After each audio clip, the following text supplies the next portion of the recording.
Hello students, कैसे हो आप सभी लोग। आज हम बात करेंगे political science chapter first class 10th के बारे में।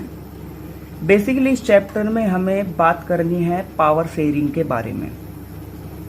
पावर शेयरिंग यानी कि एक तरीके से हम कह सकते हैं कि कंट्री के अंदर किस किस तरीके से पावर डिस्ट्रीब्यूशन है मेजॉरिटी और माइनॉरिटी के अंदर। पावर शेयरिंग की अगर हम बात करें तो उनके तीन पहलू हैं, तीन ऑर्गन्स में डिवाइड किए गए हैं हॉरिजेंटली, वैसे वर्टिकल भी होते हैं, उनके बारे में बताएंगे। पहला लेजिस्लेटर, दूसरा एग्जीक्यूटिव और तीसरा जुडिशरी। लेजिस्लेटर यानी विधायिका, इसके अंदर पॉलिटिशियन लोग होते हैं और बेटा पॉलिटिशियन लोग जो होते हैं वो लॉ को बनाते हैं, बिल को पास करते हैं। और बेटा एग्जीक्यूटिव में कार्यपालिका होती है जिसके अंदर सभी DM, IAS, IPS, chief secretary वगैरह लोग होते हैं।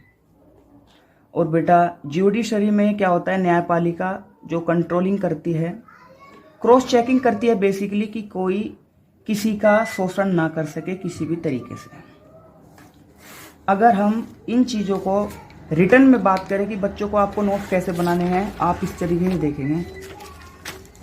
Power sharing is desirable why, तो हम लोग इसमें it reduce the chance of social conflict between the communities and reduce the political violence with result in political stability. बेटे पावर शेयरिंग से क्या होता है, पॉलिटिकल स्टेबिलिटी बनती है, देश में शांति का माहौल होता है और कोई भी हड़कंप नहीं बनता मेजोरिटी और माइनॉरिटी के बीच। तो बेसिकली ये बहुत ज़रूरी होता है और होना भी चाहिए। बहुत सारी कंट्री में ये नहीं है तो उनकी हालात आज भी ख़राब है, और जिनमें हो गया है वो सही है हालात। अब हम बात करते हैं, there are 3 organs of government, legislator, executive and judiciary. Distribution of among these organs are called horizontal. मैंने पीछे भी बताया है। Organs have different power of same level, यानी कि सेम लेवल की डिफरेंट पावर होती है and they cross check each other. This is called balance power. अच्छा बेटे, इसके बाद में हम दूसरा बात करते हैं, इसका और दूसरा पहलू है एक वर्टिकल डिस्ट्रीब्यूशन, जिसको डिफरेंट अलग लेवल भी बोलते हैं गवर्नमेंट का। कंट्री लेवल, इसको called as a centre government, जैसा कि इंडिया में चला हुआ है। Work and responsible for entire country, पूरी कंट्री के लिए ही में भागीदार होते हैं। आल्सो कॉल्ड फेडरल गवर्नमेंट, इसको बेटे फेडरल गवर्नमेंट की भी संज्ञा दी गई है। In India it is known as union government, India के अंदर ये यूनियन गवर्नमेंट के नाम से जाना जाता है। उसके बाद में बेटे रीजनल लेवल आ जाता है। रीजनल लेवल में हमारे किसी एक पर्टिकुलर एरिया के लिए, स्टेट के लिए माना जाता है, जैसे हमारा उत्तर प्रदेश है, योगी सरकार है। और हमारा लोकल लेवल पे बेसिकली आज हमें 2 केस स्टडी करना है और 2 कंट्री के बीच डिफरेंस देखना है कि वहाँ पे पावर शेयरिंग का किस किस तरीके से डिस्ट्रीब्यूशन हुआ तो उसका फायदा है, और अगर नहीं हुआ तो उसका क्या नुकसान है। तो हम बेल्जियम की बात करते हैं बेटे। बेल्जियम एक यूरोपियन कंट्री है, और अगर हम एरिया वाइज जोग्राफिकली बात करें तो उसका एरिया लगभग हमारे हरियाणा से भी कम है। और अगर उसकी पॉपुलेशन की बात करें तो बेटे उसकी पॉपुलेशन हमारी 1 करोड़ के करीब है, हरियाणा से भी कम है। उसके जो बॉर्डर लगते हैं वो फ्रांस, नीदरलैंड, जर्मनी से लगते हैं।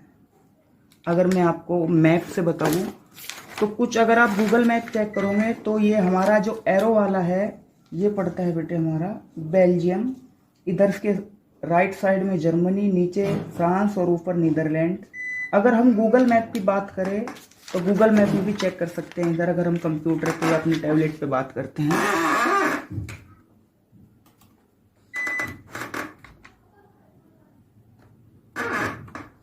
ये देख लो बच्चों, ये हमारा आ गया बेल्जियम, और ऊपर नीदरलैंड है और नीचे हमारा जर्मनी है।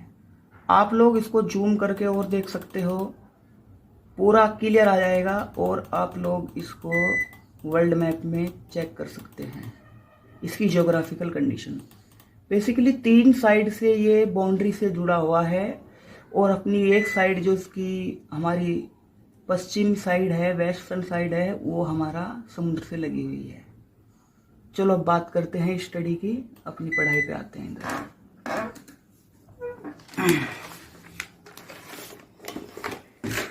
बेल्जियम के अंदर बेटे क्या हुआ, वहां पे डाइवर्सिटी तो है।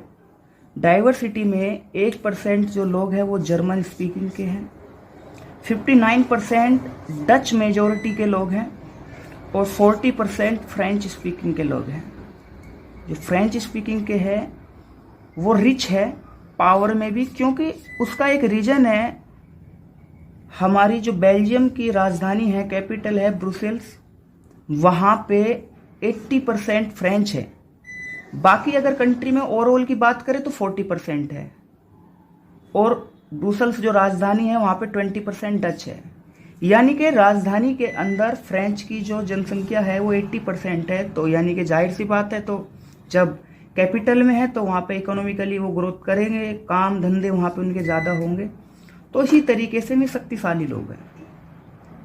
अब क्लैश किन दो मेजोरिटी के बीच होगा, यहाँ पे 2 ही लोग हैं, डच और फ्रेंच, तो ये दोनों ही आपस में क्लैश करेगी। जर्मनी तो अलग है, जर्मन तो लैंग्वेज अलग है, वहाँ पे जर्मनी लोग तो अलग है, बट जो हमारे डच और फ्रेंच है इन्हीं दोनों के बीच क्लैश हुआ। रिजल्ट में क्या बना कि जो टेंशन बन गई दोनों हमारी कम्युनिटी के बीच।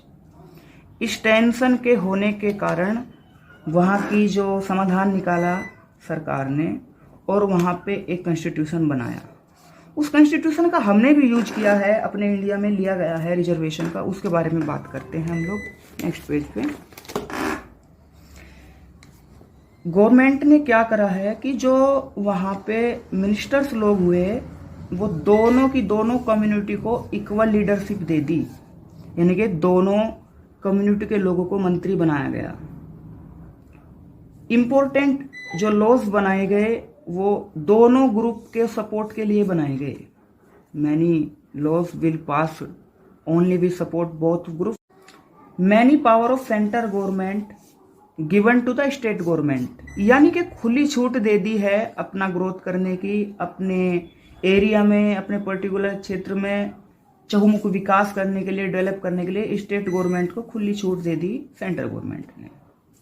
बेल्जियम की कैपिटल ब्रुसेल्स है, वहाँ पे एक सेपरेट गवर्नमेंट बनाई गई स्पेशल। वहाँ पे जैसे हमारी इंडिया की कैपिटल दिल्ली है तो वहाँ पे सेपरेट गवर्नमेंट बनाई गई, इक्वल पावर दी गई दोनों की दोनों कम्युनिटी के लोगों को।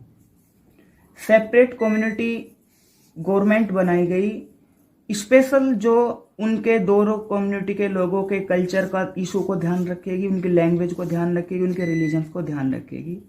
यानी कि कुल मिला के बात यह है कि दोनों की दोनों जो हमारी वहाँ पे लोग हैं कम्युनिटी के, उनको सभी का आदर हुआ, सभी का रेस्पेक्ट हुआ और बहरहाल उसका जो एग्जाम्पल बेस्ट भी माना जाता है, क्योंकि वहाँ पे कोई भी वायलेंस नहीं हुआ है और लोग खुशी से वहाँ पे फिर रह रहे हैं।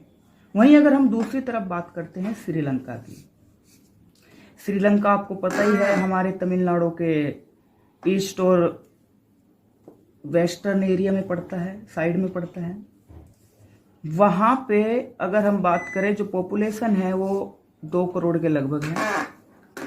वहाँ पे बेटे 74% सिन्हाला कम्युनिटी के लोग हैं। जो सिन्हाला कम्युनिटी के लोग हैं वो बेसिकली बुद्धिस्ट रिलीजन्स को फॉलो करते हैं और सिन्हाला लैंग्वेज को ही यूज करते हैं। बेटे due to majority they form government after Lanka independence. 1948 के बाद जब श्रीलंका इंडिपेंडेंस हुआ तो वहाँ पे मेजोरिटी में उन्होंने अपनी गवर्नमेंट बना ली, सिन्हाला ने, जो बुद्धिस्ट रिलीजन को फॉलो करते हैं। इसके बाद 18% जो तमिल्स हैं, उन 18% तमिल में बेटा हमारे 13% लगभग वहाँ के लोकल के हैं, श्रीलंका के, और उसमें लगभग 5% तमिल माइग्रेट हो गए जो इंडिया से चले गए हैं, भारत मूल के निवासी है। उसमें हिंदू मुस्लिम सभी लोग हैं और 7% क्रिश्चियनिटी के लोग हैं। अब मेजोरिटी स्टेप्स उन्होंने क्या उठाए जो बहुत गलत साबित हुए बाद में। उन्होंने बहुत सारी प्रॉब्लम क्रिएट की। 1956 एक्ट आया, Sinhala as a official language, यानी कि सिन्हाला को ऑफिशियल लैंग्वेज का दर्जा दिया गया, यानी कि बुद्धिस्ट को वहां पे मेजोरिटी थी तो उन्होंने अपना चला लिया सरकार। जॉब, एडमिनिस्ट्रेटिव और सर्विसेज में सभी जो ऑफर थे, जो सभी चीजें दी गई, वो सिर्फ सिन्हाला कम्युनिटी के लोगों को दी गई, यानी कि जो हमारे बुद्धिस्ट लोग थे।